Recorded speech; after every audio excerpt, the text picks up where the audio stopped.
Obrigado pela possibilidade de compartilhar com os irmãos um pouco sobre as Escrituras nessa noite, num tema que é contemporâneo, digamos assim, ou é relevante em alguma medida, em alguma proporção, que é essa questão do conflito entre as gerações.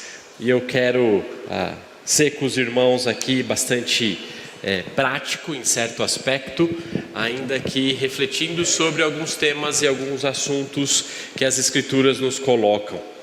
Antes eu queria pelo menos que nós pedíssemos que Deus nos capacitasse aqui e nos desse a instrução que vem e provém das Escrituras para pensarmos esse tema e como aplicá-lo à nossa realidade prática. Vamos orar.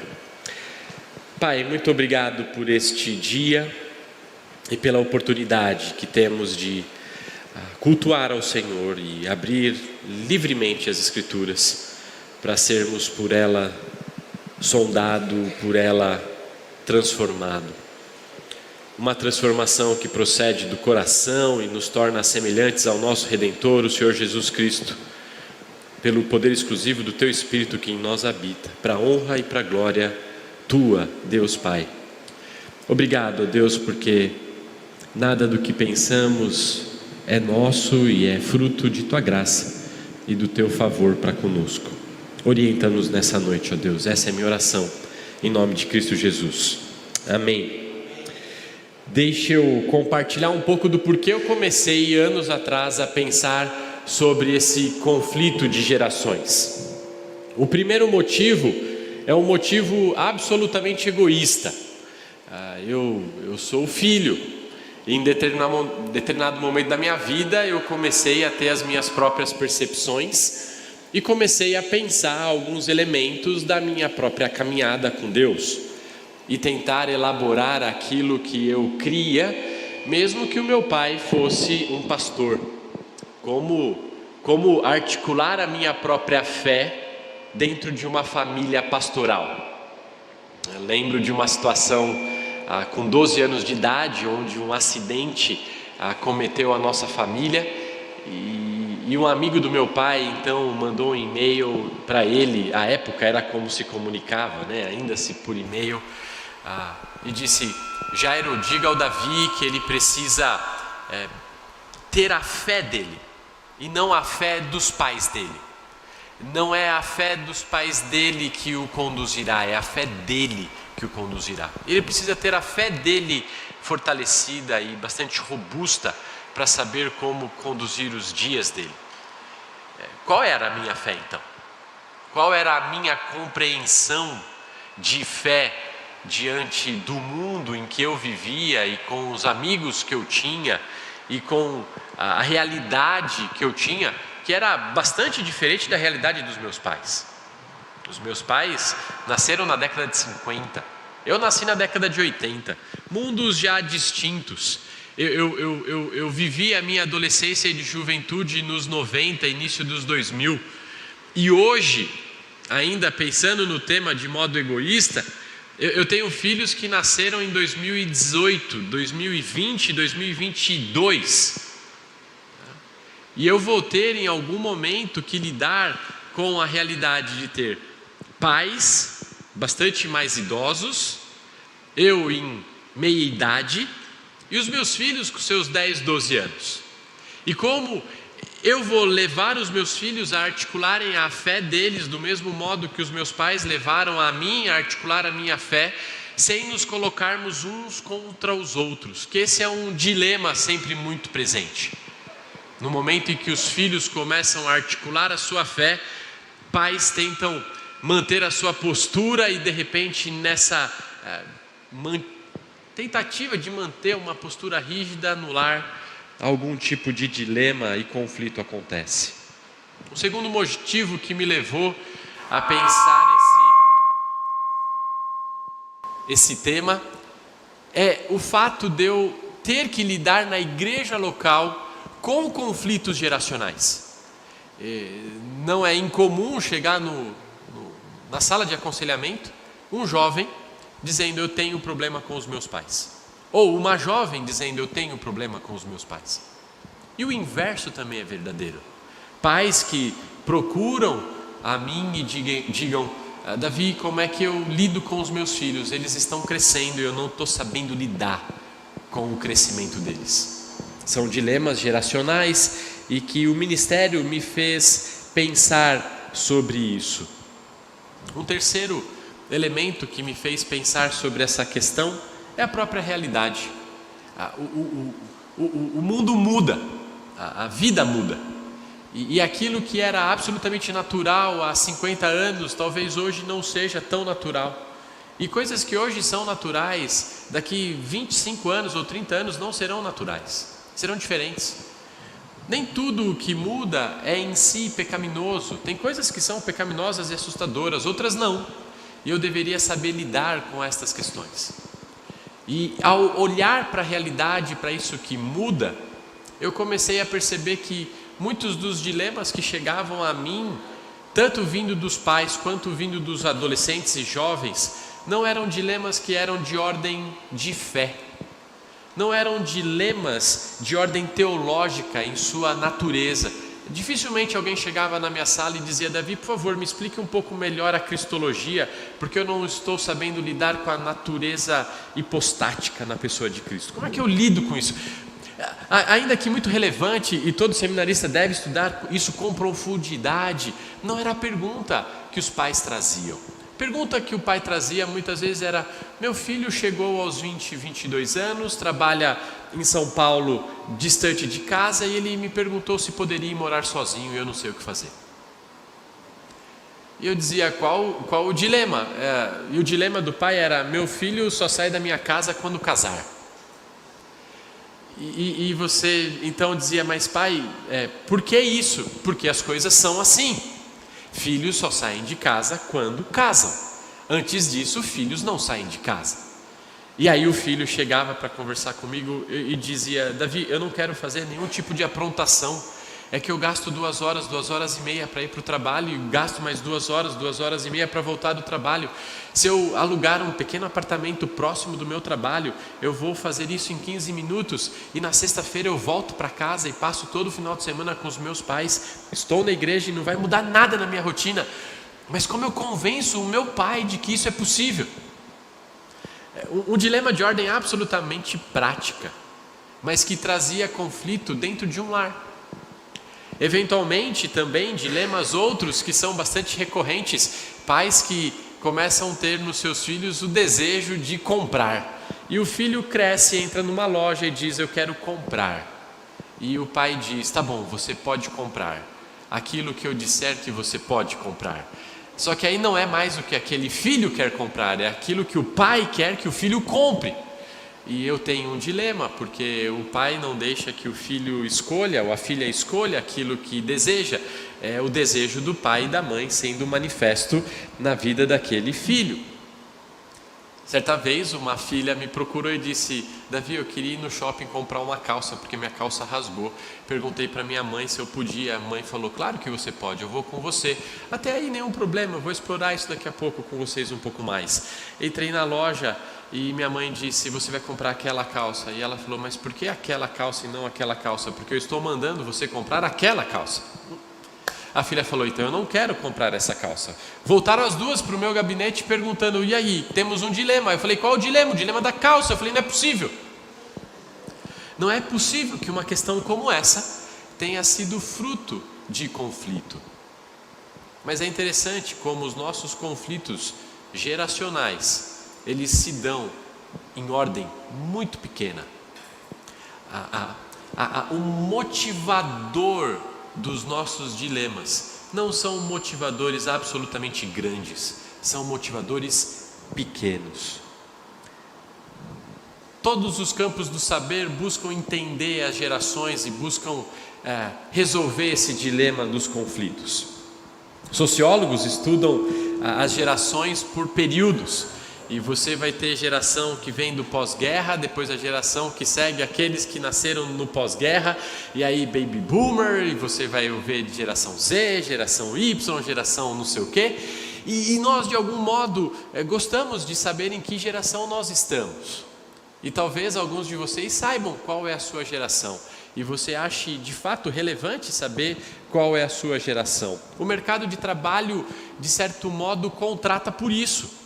Ele olha que uma startup precisa ter millennials mais do que baby boomers, porque millennials entendem melhor como funcionam as suas dinâmicas tecnológicas e fala assim: eu só queria trabalhar. Eu só preciso entender que no final do mês existem contas a pagar e que o dinheiro precisa entrar. Mas o millennial não, o millennial ele pensa em sentido, ele pensa em significado, ele pensa em mudar a sociedade e de algum modo aquela startup vai trazer uma revolução que ninguém nunca pensou. Isso é um pouco clichê também. São maneiras que os departamentos de RH e os sociólogos e os antropólogos e as indústrias de marketing todo estabelecem para que eu e você de fato nos coloquemos em determinado grupo e tenhamos que nos encaixar em determinada realidade. E é meio esquisito você fazer parte de determinado grupo ou geração X, Y ou Z e não se identificar com tudo que está ali. Você fala, deve estar alguma coisa errada comigo. E agora eu tenho gerações bem estabelecidas, eu tenho conflitos estabelecidos entre as gerações. Por quais razões? Porque um gostava de chefe e outro não. Alguém aqui já viveu em alguma empresa que não tem chefe? Por mais horizontalizada que seja, e por mais dinâmica que seja essa empresa, tem coisas que nós deveríamos parar e pensar que não são tão claras como tentam nos fazer. Mas os dilemas, de fato, os dilemas eles são reais e muito possivelmente aqui nessa expressão da sociedade que nós temos, vocês já viveram dilemas geracionais. Note, quando eu digo que vocês viveram, é porque você quando foi criança, adolescente, jovem, teve um problema com alguém mais velho por questão de idade, e quando você ficou este mais velho, começou a talvez ter problema com alguém mais novo. E os dilemas foram bidirecionais. E geralmente o são. Geralmente o são. E eu preciso entender de onde parte esse tipo de dilema. Isso afeta a sociedade como um todo, isso afeta a igreja, isso afeta a casa, a família. Igrejas podem ter sérios problemas por questões geracionais. Famílias têm sérios problemas por questões geracionais. O louvor de hoje, a ministração das músicas hoje mostra um pouco disso. Como esta igreja não deve ter esse tipo de problema. Cantamos uma música tradicional e cantamos uma música do Projeto Sola. Nada mais contemporâneo e nada mais tradicional do que isso. E uma igreja tem que saber lidar eventualmente com essas questões. Mas isso é simples. Imagine quando só se cantava de um jeito e de repente começa a se cantar de outro jeito em determinada comunidade local. Quando se introduz determinado instrumento, quando se introduz determinadas tecnologias, ou aquilo que agora me grava eventualmente e me transmite para algum lugar, e de repente a pessoa nem aqui está em algum outro lugar nos ouvindo, e diz, eu ouvi tudo e sei de tudo que está sendo comunicado, quando no passado o indivíduo tinha que se deslocar e ir até a igreja local e poder ouvir a mensagem. A igreja está constantemente lidando com estas questões geracionais. Famílias então, muito mais. Muito mais. Porque de fato existe uma relação pai e filho que deveria ser sempre mantida. Como eu não vou conseguir lidar com vocês em todos esses espectros de pensar, sociedade, igreja e família, eu optei por tratar essa noite em cima de princípios que possam nortear o nosso pensar, não só o dilema dos conflitos geracionais, mas também a eventual solução desses conflitos se olharmos para esses princípios de maneira bastante clara. Por isso eu quero convidar você a abrir a Bíblia de vocês em Romanos capítulo 14. Romanos capítulo 14. E eu quero olhar para Romanos capítulo 14 e pensar nesse texto que conflitos entre gerações são, de algum modo, fruto de um entendimento errôneo entre a liberdade cristã e as expressões do amor bíblico.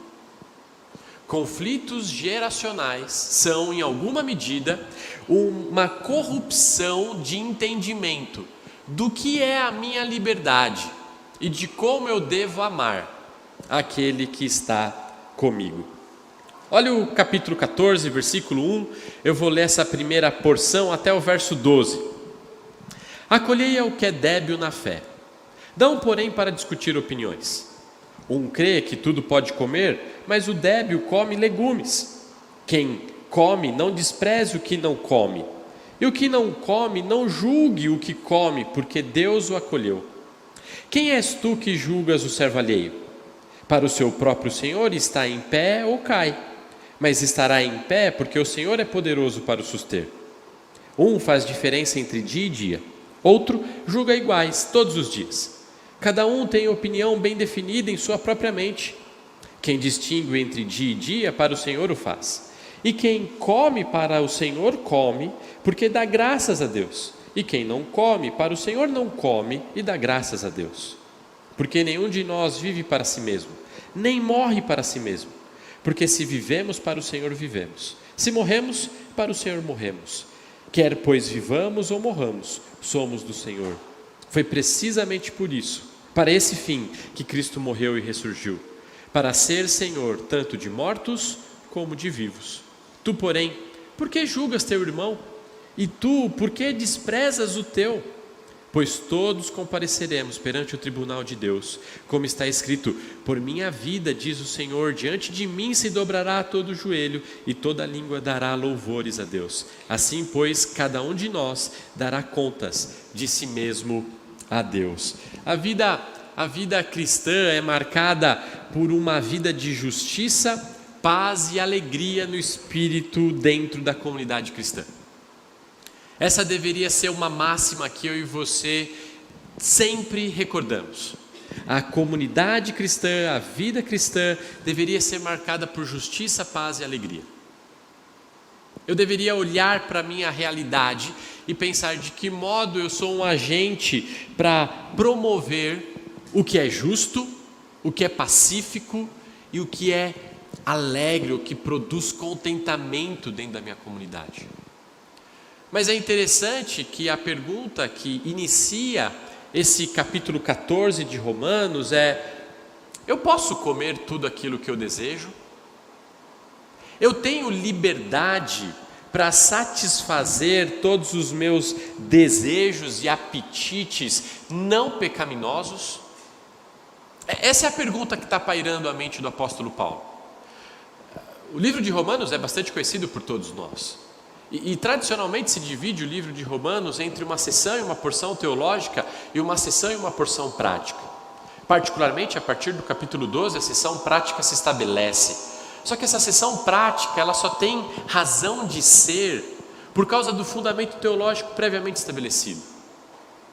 Se a obra de Cristo é aquilo que Paulo descreve do capítulo 1, versículo 18 até o capítulo 11, eu deveria de algum modo pensar como é que essa obra transforma a minha mente. Daí o início do capítulo 12. Rogo-vos, pois, irmãos, que apresenteis os vossos corpos como sacrifício vivo, santo e agradável a Deus. E entendemos que de algum modo essa transformação é uma transformação de mente que reordena o modo como eu enxergo a vida. Capítulo 12 então fala dos dons, capítulo 13 vai falar da relação com a autoridade, capítulo 14, você pode comer tudo aquilo que você quer? Não parece fazer muito sentido. Não parece fazer sentido Paulo gastar um tempo de uma carta tão importante, relevante, falando de uma questão absolutamente não essencial. A questão é que naquilo que não é essencial, muitos dos nossos dilemas e conflitos comunitários acontecem. É naquilo que não é para ser conflito que o conflito surge. E conflitos geracionais têm essa característica, como eu disse previamente.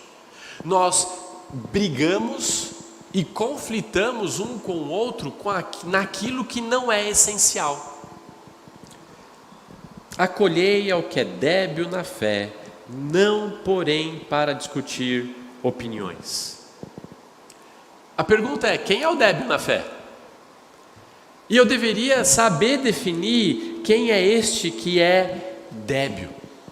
Porque a igreja de Roma é uma igreja que era composta por indivíduos dos mais diversos perfis. Se você imaginar o primeiro século da era cristã e se colocar na cidade mais cosmopolita que havia, sem dúvida alguma você conheceria pessoas das mais diversas culturas, dos mais diversos ambientes, que tinham as mais diversas ideias. É um pouco do que nós enxergamos numa Avenida Paulista no final de tarde em São Paulo. De tudo você encontra um pouco. Isso era Roma. E a igreja de Roma tinha esses indivíduos lá dentro. Particularmente, 2 grupos marcavam a igreja de Roma: o grupo dos romanos, ou dos gentios, e o grupo dos judeus que haviam se convertido e que conviviam dentro daquela mesma comunidade. Só que as histórias de ambos os grupos eram absolutamente distintas. Os gentios romanos, vindo de uma cultura pagã, onde a adoração ao imperador era algo absolutamente natural, e onde, de certa forma, certos mitos conduziam a sociedade. A cultura judaica, muito pelo contrário, uma cultura baseada num livro, num texto, numa tradição oral, na interpretação dessa tradição, na esperança da vinda de um Messias e todos esses elementos que convergem a Jesus Cristo e que colocam agora esses 2 grupos distintos dentro de uma única comunidade. Comunidade essa que agora tem dilemas práticos. Como é que nós nos relacionamos? Será que um romano pode entrar na igreja como romano? Será que um judeu pode entrar na igreja como judeu? Será que um jovem pode entrar na igreja como jovem?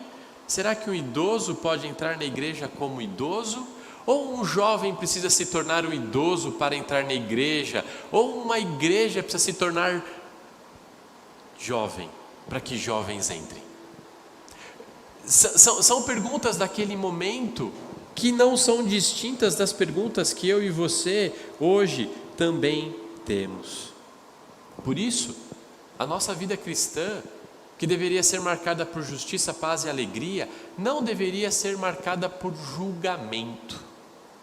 Porque o débil é justamente aquele indivíduo que faz julgamentos equivocados.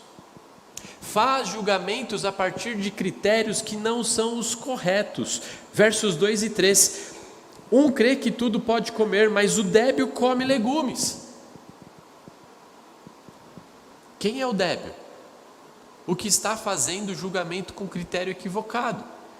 Paulo está dizendo que está errado comer legumes? Não. Paulo está dizendo que o indivíduo que pensa que somente comer legumes é o correto, este tem um pensamento ainda fragilizado, não maduro, não instruído, não capaz. Quem não come, verso 3, não despreze o que não come, e o que não come, não julgue o que come, porque Deus o acolheu. Ninguém deveria estar discutindo se o indivíduo pode ou não pode comer carne, ou se pode ou pode comer legume. Gosta de legume? Coma legume. Gosta de carne? Coma carne. Não julgue alguém porque come legume, não julgue alguém porque come carne. Ah, Davi, mas a discussão é muito mais profunda do que essa. Porque se você volta para 1 Coríntios capítulo 8, lá em 1 Coríntios, na cidade de Corinto, havia toda uma questão da entrega dessa comida dentro do mercado. Essa comida é comida sacrificada. Logo, se é comida sacrificada, eu não posso comer. Bom, então nós temos agora um problema mais profundo, que é um problema de consciência, e daqui a pouco eu chego lá. O fato é que, neste momento da igreja, Começou-se a discutir questões que eram absolutamente triviais e não essenciais, que só mostravam a debilidade de uma igreja que precisava ainda ser instruída nas expressões de amor um para com o outro, ao invés de ficar julgando se aquilo era possível ou aquilo era possível a partir dos seus próprios critérios. E esta é a debilidade. A observação da vida alheia a partir de seus próprios critérios e não necessariamente por critérios bíblicos, em questões que não são essenciais. Verso 4: quem és tu que julgas o servo alheio? Quem é você para ficar julgando o servo alheio? Quem somos nós para julgarmos aquilo que se dá, naquilo que não é pecaminoso? Comeu? Coma. Não comeu? Não coma. Não faça disso o motivo de conflito. Na sua igreja toca tal música? E na sua tem tal instrumento? Só que isso chega em ambientes relativamente sérios. Na minha igreja, em certo ponto, 2, 3 anos atrás, certo grupo de indivíduos começou a distinguir um ou outro dentro da igreja pelo tipo de educação que oferecia aos filhos.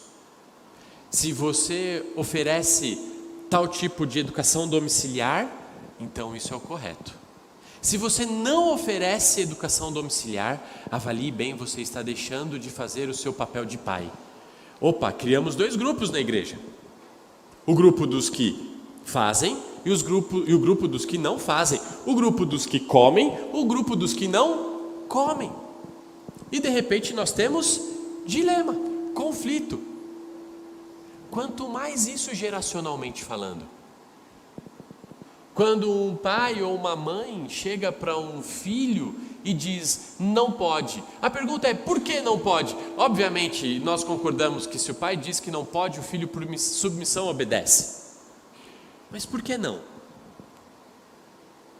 Por que não é possível comer a carne? Ou por que é possível comer a carne?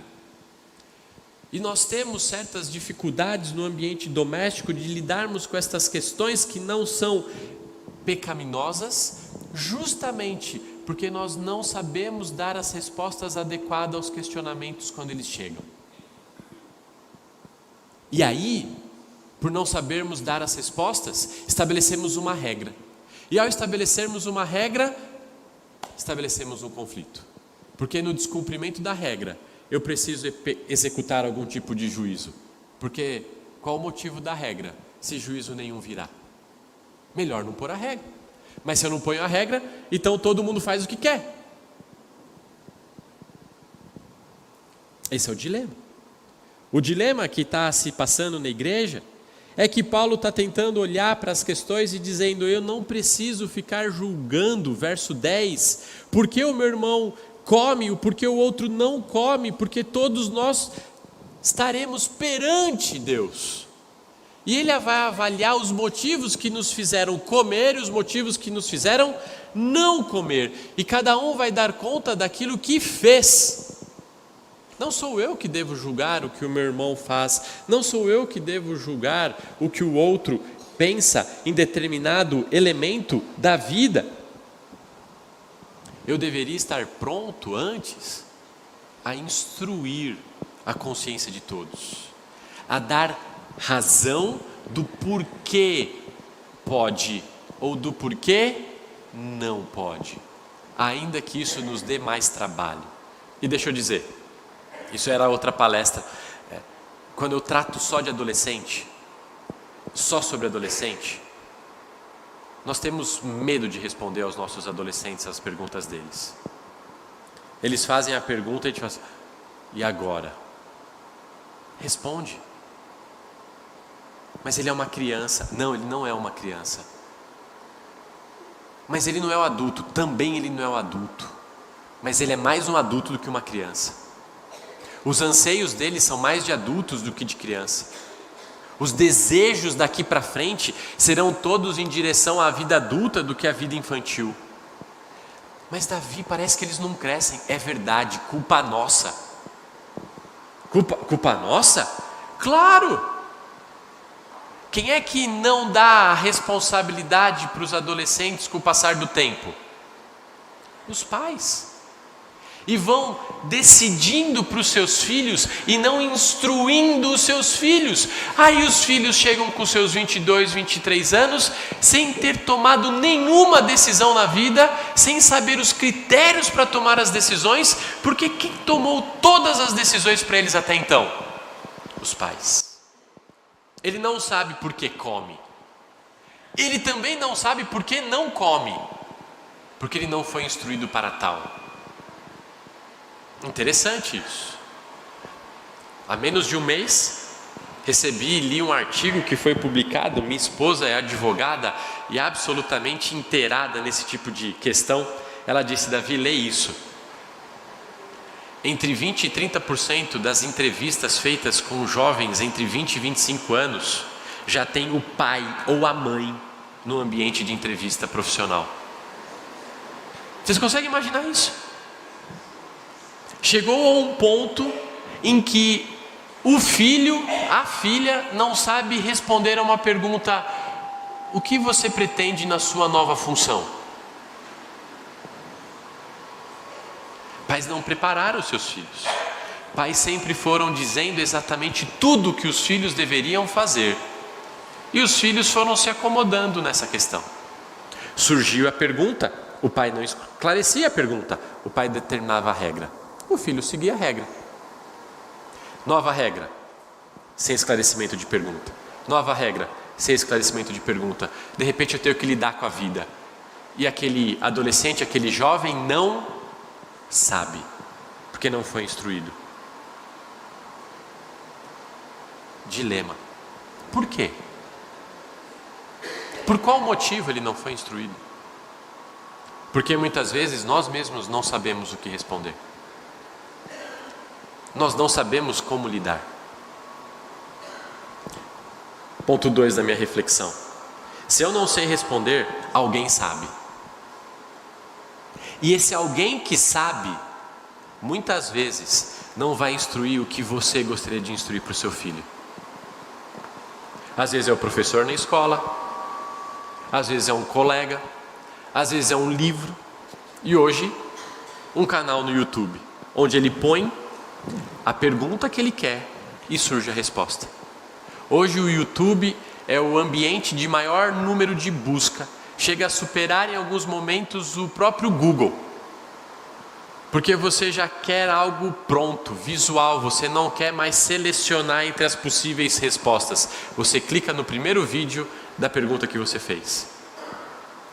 E é interessante, porque isso tomou tanto a igreja evangélica brasileira de modo amplo, que se você colocar assim, como educar meus filhos, você vai assistir o primeiro vídeo de educação de filhos que tem no YouTube.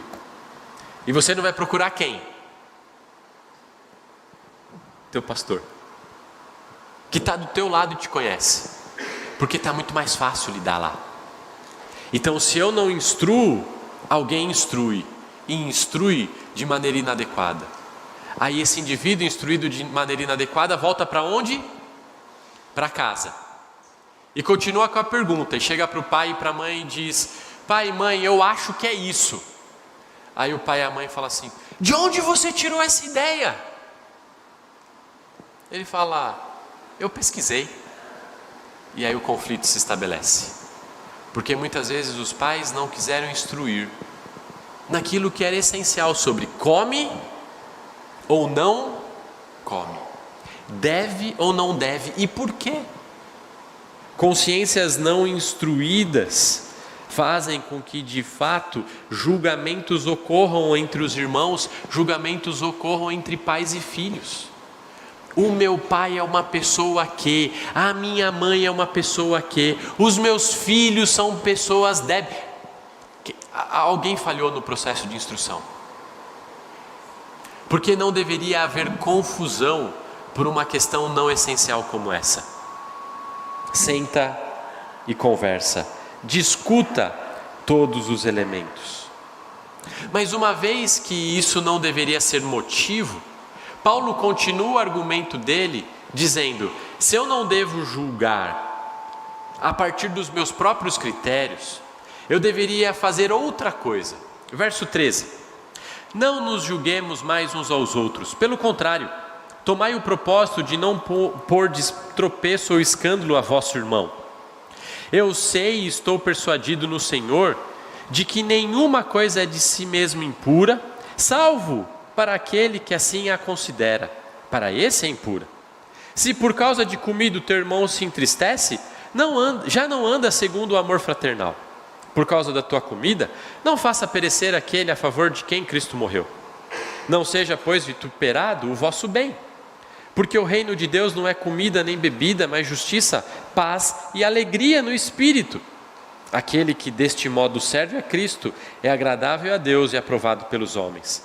Assim, pois, se seguimos as coisas da paz e também as da edificação uns para com os outros, não destruas as obras de Deus por causa da comida. Todas as coisas, na verdade, são limpas, mas é mal para o homem o comer com escândalo. É bom não comer carne, nem beber vinho, nem fazer qualquer outra coisa que teu irmão venha a tropeçar, ou se ofender, ou se enfraquecer. A fé que tens, tem-na para ti mesmo, perante Deus. Bem-aventurado é aquele que não se condena naquilo que aprova, mas aquele que tem dúvidas é condenado se comer. Porque o que faz não provém de fé, e tudo que não provém de fé é pecado. Olha que interessante então. Se eu deveria não ficar julgando um ao outro, e não levar questões não essenciais a esse nível de avaliação por critérios absolutamente corrompidos, eu deveria fazer outra coisa no lugar. Eu deveria ter tal expressão e disposição de amar e amor, que ao olhar essas questões que não são essenciais, eu deveria estar pronto a renunciar, a abrir mão em favor da unidade da comunidade local ou em favor da minha própria família, unidade nuclear familiar. Note como ele coloca: se você está persuadido, versículo 14, de que alguma coisa é pura ou impura, querido, considere isso para ti mesmo. Só não entristeça, verso 15, o teu irmão por causa disso.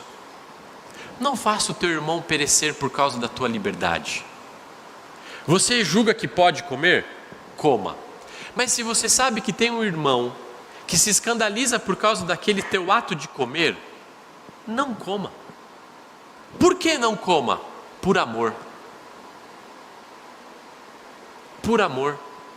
Eu deveria amar de tal forma o meu irmão, os meus pais, os mais velhos, os mais novos, que eu estou disposto a considerar aquilo que não é essencial e abrir mão, para manter a unidade, para manter a paz, para manter a justiça, para manter a alegria, porque é assim que o Espírito de fato se manifesta. Mas aí que está o dilema. Nós não sabemos amar como convém. É muito difícil para que eu e você abramos mão de algo que nos é valoroso. Pense na possibilidade do comer. Davi, se eu tenho liberdade de comer e só porque eu estou na mesa com alguém que não tem essa liberdade, eu deveria não comer? A pergunta é, qual o problema de não comer? Por que eu não abro mão por amor daquele? Em algum momento você estará com alguém que terá essa liberdade, e você fará o que com aquele que tem a liberdade? Come. Mas vá além. Não só não coma, instrua. Instrua. Eu abro mão por amor e eu instruo por amor, para que a consciência desse indivíduo que antes julgava como inapropriado, possa agora pensar a partir de uma nova perspectiva em Cristo Jesus. Porque do contrário, o indivíduo vai permanecer sempre naquela condição de ignorância, de desconhecimento. E é o que perdura e faz perdurar muitos dos conflitos geracionais. Ninguém senta justamente para conversar amorosamente sobre o tema. E pessoas permanecem ao longo dos anos fazendo julgamentos injustos, sem nunca terem sentado para expressar amor verdadeiro e eventualmente instruir na verdade aquilo que estava errado, dando a oportunidade de um desenvolvimento e um aperfeiçoamento naquela área específica. Porque afinal de contas, sempre pensamos assim, sempre fizemos assim, e é assim que deve ser feito. E aí o jovem olha e fala assim: nunca vou mudar, então eu vou fazer o quê? Vou embora. Errado, jovem.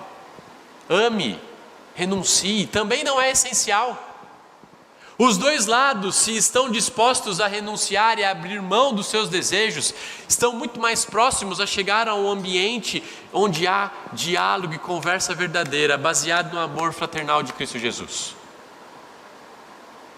E a geração vai seguindo e vai aprendendo a como amar em meio às diferenças. Há lembranças da minha infância que hoje eu entendo o que o meu pai fazia. Quando eu era moleque eu não entendia. Eu achava absolutamente inapropriado em certo sentido. Hoje, passados muitos anos, eu falo: quanta sabedoria envolvida. Quanta sabedoria envolvida. Muitas vezes eu queria que meu pai chegasse a determinados lugares, com determinadas pessoas, determinados relacionamentos, e tivesse postura firme. No ministério com ele há quase 15 anos, eu olho e falo: quão sábio ele foi, e que bom que ao longo dos anos ele foi instruindo-me para compreender os motivos que levaram a tais tomadas de decisão. Dilemas geracionais acontecem porque alguém não está amando adequadamente e alguém não está desejoso de abrir mão de sua liberdade.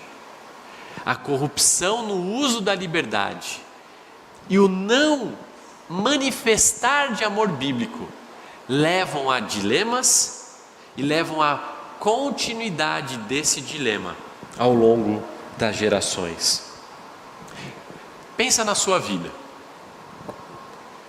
Qual dilema geracional, para cima ou para baixo, você já enfrentou? Foi por uma questão essencial, teológica, ou foi por uma questão de uma preferência pessoal que poderia ter sido renunciada em amor, ao mesmo tempo que se instruía em amor? Pense sobre isso. Muito provavelmente, a tua resposta vai indicar se você foi um exigente de sua liberdade ou se você faltou com expressões de amor para a preservação e para a manutenção do conflito. O fato é, ninguém deveria agir sem consciência. Capítulo 14, verso 24, torna isso bastante claro. Aquele que tem dúvidas é condenado a se comer.